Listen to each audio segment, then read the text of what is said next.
அது மாறணும்னா நீங்க தான் வரணும். ஒவ்வொரு தயவு செய்து யாரும் முடியும் மது மறையணும்னு சொன்னா நம்ம நினைச்ச கனவு நிறைவேறணும். நம்ம அண்ணனை அந்த இடத்துக்கு கொண்டு வந்தால் மட்டுமே தான் அந்த மது மாறும். இல்லைன்னா மாறாது. இன்னைக்கு குடிகார புருஷன் என் புள்ள படிப்பு வீணா போதுன்னு சொல்லிட்டு நான் தனி பொண்ணா நின்று என் பிள்ளைய எனக்கு சாதிக்க வைக்கிறேன். அதனால ஒவ்வொரு மகளிருக்கும் சொல்றேன், நிறைய பேர் வீட்டுல அப்படிதான் குடிகாரங்க இருக்கிறாங்க, பிள்ளைங்களோட வாழ்க்கை வீணா போகுது.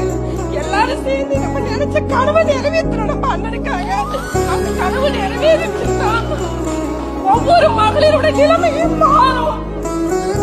நம்ம குழந்தைகளும்